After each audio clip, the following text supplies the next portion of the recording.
You're on. Got it. Well, welcome everyone. We're glad you're here. My name's Emily. I'm a certified health coach. I've been a certified health coach for 6 years now and a registered nurse for 12 years. So I'll be leading our panel tonight, Conversations in Health. So as we find ourselves closing up February, and this is Heart Health Month, also coming out of Valentine's Day, we decided to have our topic be about loving ourselves to health. Um, Doc, you got the pic of Brad? I'll pull it up. So when you see this picture, it's was the picture for our event, and it's a picture of Brad in a hospital bed with oxygen, very, very overweight. And when we chose this, it really spoke to me a lot because I was a cardiac thoracic surgical nurse and I recovered people from heart surgery. And I was early on my journey, and I got to witness the effects of a poor lifestyle firsthand. I don't have statistics for you. I don't have numbers, but I can tell you that 8 out of 10 of those folks were obese, had diabetes, all the comorbidities of living a poor lifestyle.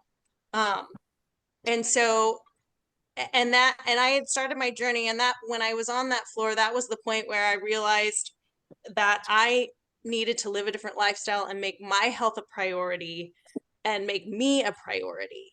Um, whenever I was a nurse on that floor. So we have several individuals tonight that have also decided to make their health a priority and live a different way of life. So I'd like to start with Greg. Greg, have you ever given food as a symbol or way to show love, or received food as a symbol of love from someone else? I have. I think I inherited from my mom. My mom was a very loving person. She made everything from scratch. Um, Not only did she make it with love, but she also, my grandma and a couple other women in the family had a little bit of guilt thrown in. It was a little bit of conditioning. I was taught that if I wanted to get dessert, I had to clear my plate. And if I was too full and I couldn't finish it, then they would guilt me because there's starving kids in China. And you're lucky to have food on the plate. And so unconsciously that programming stuck in there. And then when I went into the Navy, it was like, hurry up and eat. So there was this two things that I've realized that my relationship with food is I have a programming that if I'm not paying attention, I will automatically clear my plate and I'll eat really fast, like somebody's going to steal my food in a family of 5. And I was afraid my brothers and sister would steal it. Greg, can you Wow. hold for 1 second? I'm going to mute everyone, and I'm going to need you to take yourself off mute, please. Okay? So that's it. But now I have also noticed that I don't use the guilt, but I definitely love cooking and I love making people happy with food. So I think there's a way of doing it that's healthy, but I think there's also some unconscious unhealthy ways of programming with food. Wow. That's awesome. I didn't know that about the Navy, so I bet that was really challenging. Karen, how about you?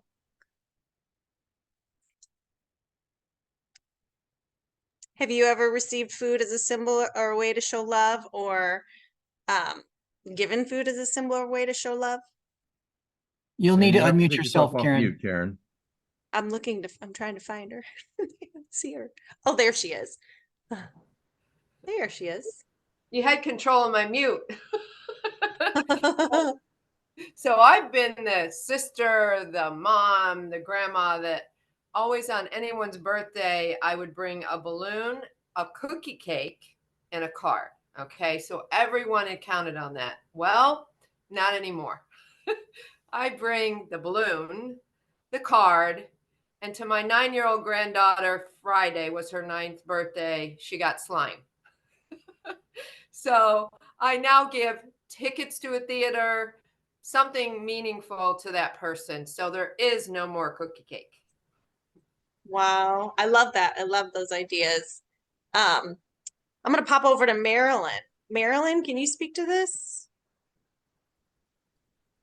Yes, I definitely can.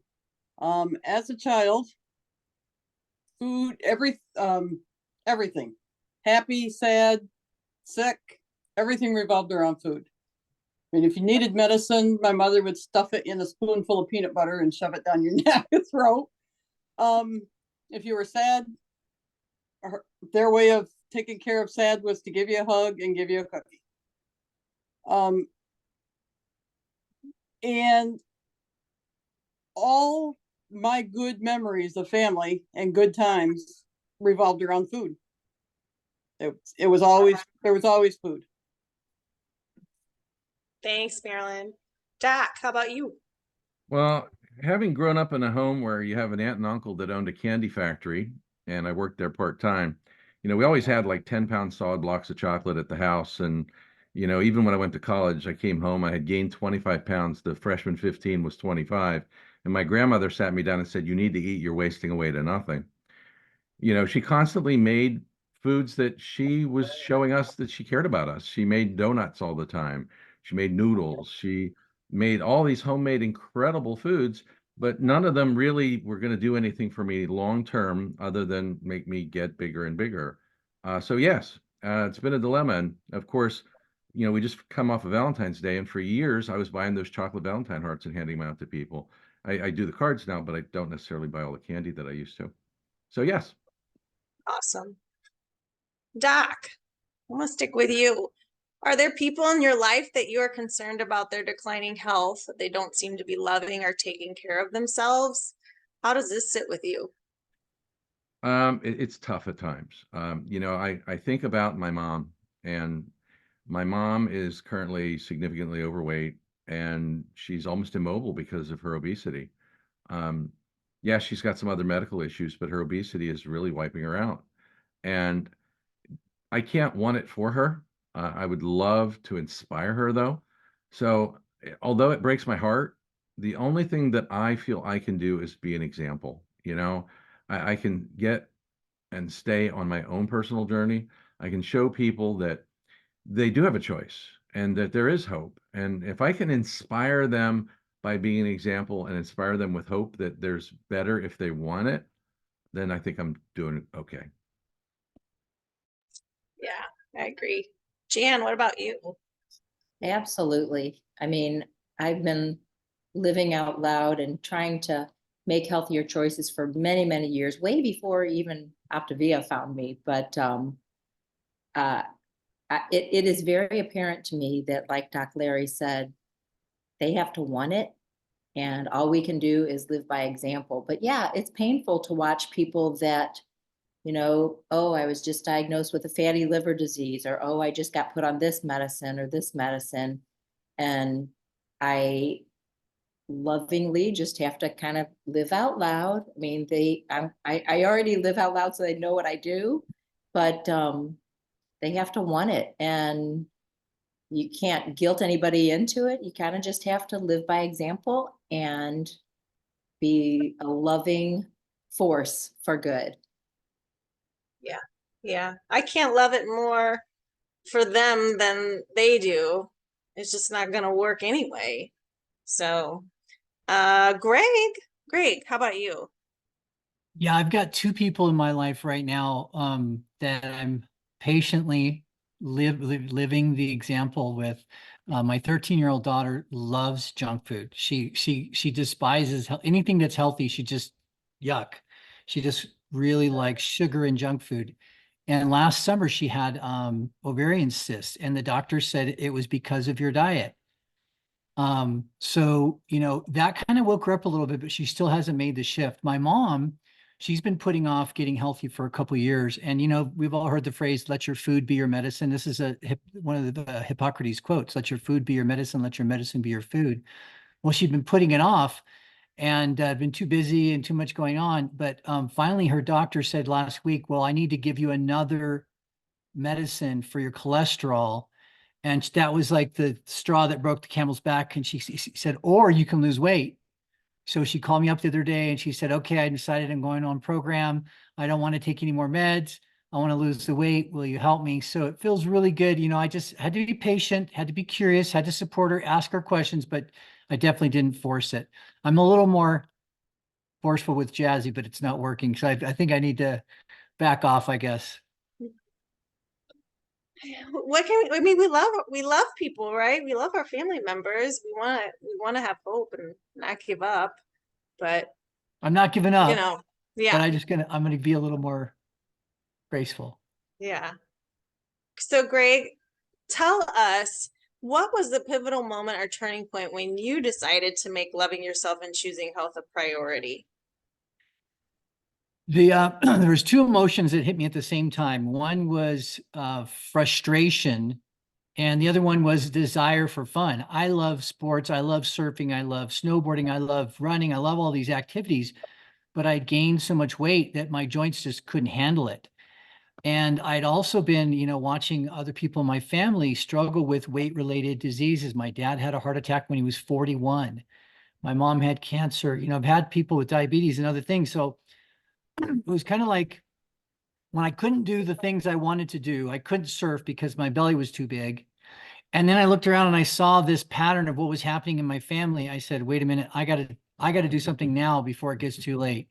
So that was a turning point when I couldn't catch waves because I was too fat. Mhm. Yeah. Yeah, I can relate to that too. Physically, I had to have a knee operation. So, and I knew that if I dropped some weight, that would be ideal for me, but there were other reasons as well. Marilyn, what was your pivotal moment? Well, my pivotal moment was one night I was taking a nice, comfortable bath and got done and didn't have enough strength in my arms to pick myself up out of the bathtub and had to call my husband for help. And my first thought was, what if he hadn't been there? Mm. You don't ever know. And I also was babysitting for two little kids, or am babysitting for two little kids, and I couldn't get down on the floor and play with them because I couldn't get back up. I can now. 70 pounds later, and I can now get up. And it's a great feeling. Congratulations. Yay. Karen, what about you? What was your pivotal moment and turning point? My story is similar. Health issues. My appendix burst on a trip that I was driving on. I had no idea that's what it was. So I went about 15 hours before I got to the ER. And by that time, I was a mess. Lucky to be here, actually. And then I healed from that. And then shortly after that, another health issue. I had to have a full hip replacement because of a condition I was born with and had no idea. So those two things within a 5 period of time, I packed on some pounds, and I finally had to take a look at myself in the mirror and say, what are you thinking? And really make some decisions and some choices to do something about it. I didn't like the way I looked. I didn't like the way I felt, and I needed to make a change. Wow. Yay. I'm just loving all this stuff. Okay, Jan, tell us, what does loving yourself mean to you when it comes to your health and food choices? Well, it used to mean peanut butter and wine. I know it's horrible, but that's where I was, especially Together? during COVID. No, not together. I was thinking the same thing. Like, No, but that doesn't pair that- very well. No, it doesn't. But but that is, I'll be honest, those are some of the things that I would use to like comfort myself through loneliness or boredom or stress. Can anybody here relate to that? Yeah. So no, I mean, I, for the most part, ate really healthy and always kept my body moving. But during COVID, the peanut butter and wine definitely caught up to me. And I was very frustrated. And so now, after, dealing with and really looking at why I was doing certain things, now eating healthy means fueling my body appropriately with nutritious food. I think of my body as a fine automobile. You wouldn't put nasty stuff in a great car. No, you're going to fuel it beautifully. And that's what I try to do now.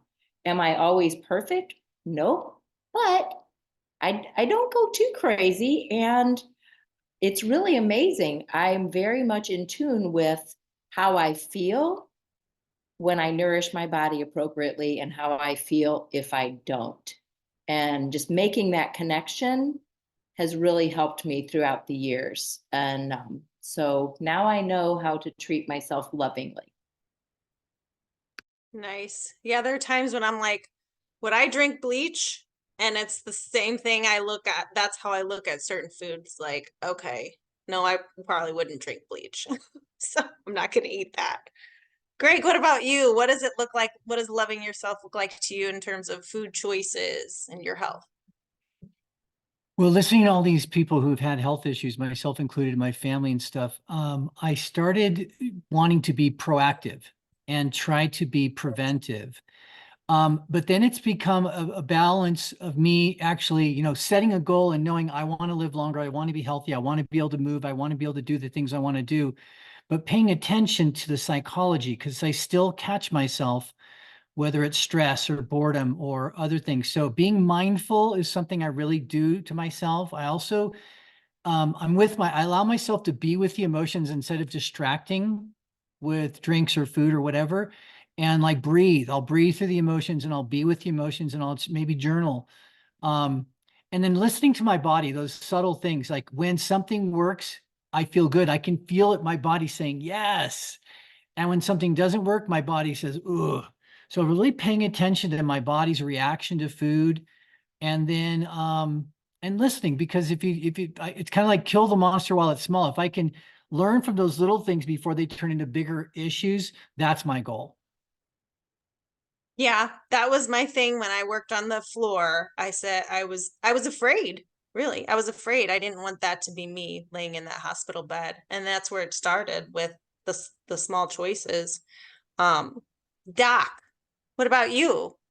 Loving Well, yourself, what does that look like? I'm a firm believer that everything we put in our mouth is going to do one of two things. It's either going to make us better or worse. It's going to make us either sicker or healthier. And after losing about I guess I had dropped about 60 pounds at the time, and I felt pretty good. And I decided to reward myself, and I rewarded myself with a whole piece of Cheesecake Factory cheesecake. And I didn't realize how bad I would feel by eating a whole piece of Cheesecake Factory cheesecake. And it just didn't have the taste that it had before, and my body just didn't like it. And I think it triggered a whole bunch of inflammation, and everything started to hurt again. So I got past that, and I thought, okay, this is good. I got my 75 pounds down. I was happy. I was cruising along. And, I was out one night, and I thought, well, I'm going to have a burger, and I'm going to have a burger, but I'm not going to do the bun, but I'm going to have, some jalapeno pepper cheese on it. And I'm going to really go out and I'm going to have this burger slathered with grilled onions. And I did. Little did I realize that I would be physically ill for 2 days. Um, my body wasn't used to that kind of food. So it kind of drove the point home to me that everything we put in our mouth is either going to make us sicker or healthier. And now I really believe it because my body spoke to me. I'd like to pick up from here. Emily, there's so many of us that have found ourselves saying, I know what I need to be doing, but somehow I'm not doing it. And there's so many people that are out there that are having that same mental messaging going on. They really believe that they know how to be better, they know how to be healthier, but they're just not doing it. So I'm going to ask the question to everybody who's here on this call. And we have a little chat function on there that you can go to the bottom of your screen, you hit the word chat, or it might be under more and hit chat. If you could, in the chat, put what got in your way of doing what you know to be the right things. And I know for me, as a practicing OBGYN physician and surgeon, I, I didn't have time. I was on the run constantly. My schedule sucked. There were times I wouldn't eat for hours and hours and hours. And then all of a sudden, there were times that I was starving and I would gorge myself. So what I'd like to do is I'd like to, ask the same question to, one of my clients who's on the call, Marilyn. Marilyn, let me ask you, what got in the way for you, even though you knew what to do? I think what got in the way for me the most was food addiction and frustration. I'd get in my own way because I would get frustrated. I would literally tell myself mentally, if something's going wrong, let's just eat chocolate. Sounds like a good thing to do. Or if I didn't lose weight the way I thought I should be, I would say, well, why am I bothering? And then I'd take off in my car and buy a Diet Pepsi because, you know, Diet Pepsis and chocolate go perfect together because one outweighs the other one. And Hollister, the manager, may I help you? there we go. And I would literally eat it in my car and then throw everything away so nobody knew I'd done it. And it's funny because as I was answering this question for Doc the other day and I wrote it down and looked at it, I thought, well, you were only doing that because you knew it wasn't right. You were throwing it away because you knew it wasn't right. So I kind of had my own little epiphany answering that question. Well, that's awesome, Marilyn. Thank you for sharing. You know, in the chat, we've got all kinds of really cool answers, you know, from excuses and just our life habits to the fact that we all have experienced stress and loneliness, and just didn't have the time to do the right things and was totally stressed out. Stress seems to be a universal thing there. You know, we have somebody on here whose husband passed, and you know, emotional grief eating is a real thing. And you know, when we're feeling sad and we're feeling lonely and we're feeling down in the dumps, you know, I personally am an emotional eater. My problem, though, that helped me get to 315 pounds was I ate for every emotion. You know, if I was happy, I ate. If I was sad, I ate. If I was bored, bored was the worst. I ate a lot. If I was frustrated, I ate. If I was stressed out, I ate. So we want to make sure that all of these are just excuses. And, you know, we do have a tendency to forget about ourselves. And that was mentioned in here. And somebody mentioned fatigue. Well, you know, Monica, as an OBGYN, I got that fatigue thing. I got it down. And Emily, you mentioned cravings and binge buddies and certain relationships. There are people that really bring stuff into our world that aren't necessarily the healthiest choices. And when you're hanging out with them, you know, you don't want to upset them. You don't want to break the, you know, the relationship by saying, oh, I can't eat that. So we have a tendency to give in a little bit. Megan mentioned not being in touch with my emotions. That's huge. You know, if we can't identify an emotion that we're feeling, it's so easy to try to medicate what we're feeling that's not right with food. And that's just huge. And of course, you know, Jan, you mentioned sugar addiction. Well, you know, sugar's terrible. And it's probably one of the most addictive drugs on the planet, if you think about it. And Greg mentioned, you know, not planning ahead, then settling for what's just there. I love that. And mindless grazing. You know, if we go into a restaurant, you know, there's a whole menu there that they put in front of us. And that menu has got so many choices in it. And I know for me, I don't want to look at the whole menu anymore. I look at the menu online before I go, and I make sure that I've chosen what I'm going to have before I get to the restaurant while I'm not hungry. And Whitney mentioned about having a sweet tooth, you know, and hey, if I'm already screwed up, why bother? I love that one, Greg. So there's a lot of really great answers. And, you know, even though we felt we know what's right and what's appropriate, well, you know, we don't always know exactly what's the healthiest and the most nutritious foods that are available. And then, you know, when we're traveling, you know, whenever you get to a place, we don't know that there's going to be healthy options available for you. So now, of course, I have my feelings that I keep with me. And if I travel or if I know I'm going to be out of touch with my part of civilization that's stocked with healthy foods, I really want to make sure that I have things available so I take it with me. So I'm going to bounce it back for you, but after this next question, what I'd like to do is I'd like to open things up for people that just want to ask questions, who might want some help with some struggles that they're undergoing. And maybe we can get laser focused and kind of coach you to move in a better direction. So Emily, there's one more question that I think just stands out. Go for that one. So Karen, I'm gonna have you pop off. So now that you've decided to love yourself and make health a priority, and you know what your biggest challenges could be, how do you prepare for that in advance? 3 words: stop, challenge, choose. And in my day job, my team, it's funny because they're all using it for different things. So I love those 3 words. Yeah, they're pretty powerful, especially the stop.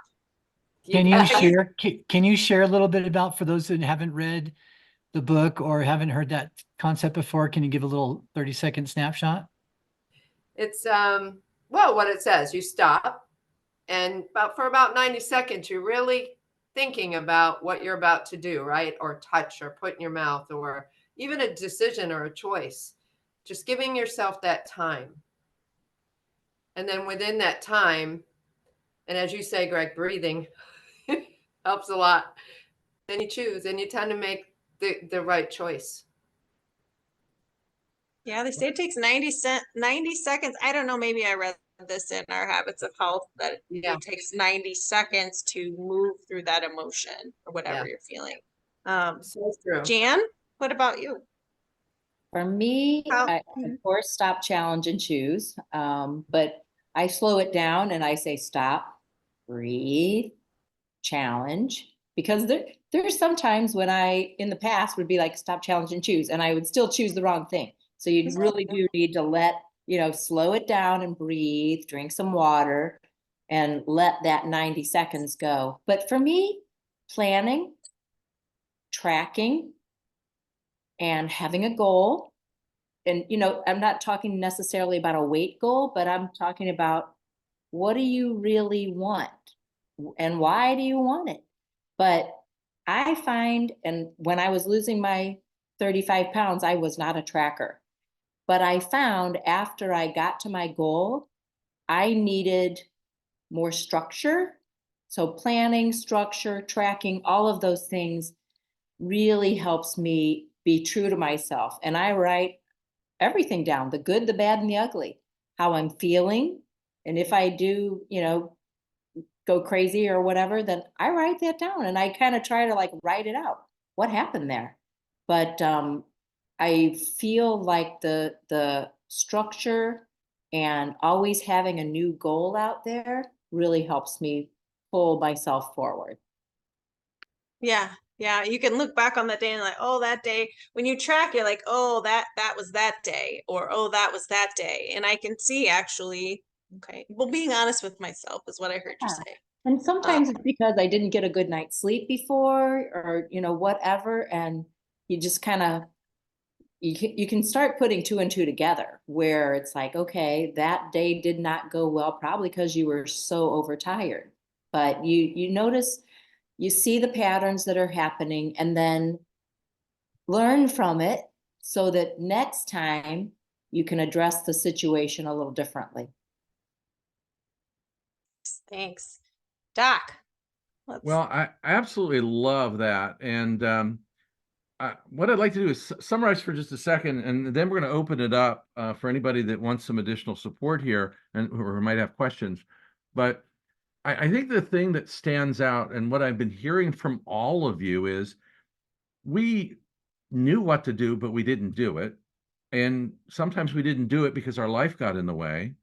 And we thought it was too complex or too complicated to be able to accomplish this monumental task of getting ourselves healthy.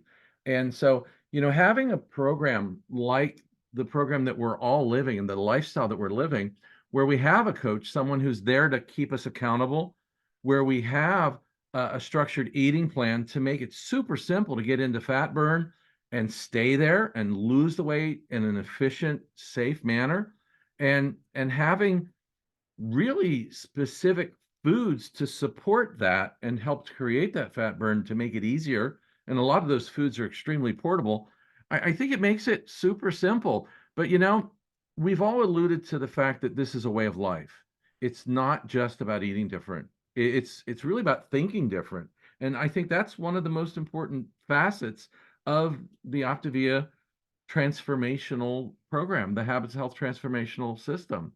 And if we don't change our thinking, then anything we do is temporary. So I think the system and your coach helps you focus on creating healthy habits by changing your thinking. And, I had somebody challenge me with, okay, what's your current weight? And I told him, and he says, well, let me tell you, you're committed to being that weight right now because that's your results. So your results show you what you're committed to. So now I have a whole support community, and everybody on this call tonight, you're now part of my support community, which is just awesome for me. And it's allowing me to see that I never have to walk this journey alone. We can do it together, and we can have a lot of fun along the way, and we can just get ourselves to be the best that we can possibly imagine. You know, we are all together here for one reason, and that's just to show people that there is an option. If you want to be better, we've got a golden opportunity. And right now, I'd like to open it up for questions. If you have questions, I'm going to stop the recording. So none of your answers, none of your questions will be on the recording.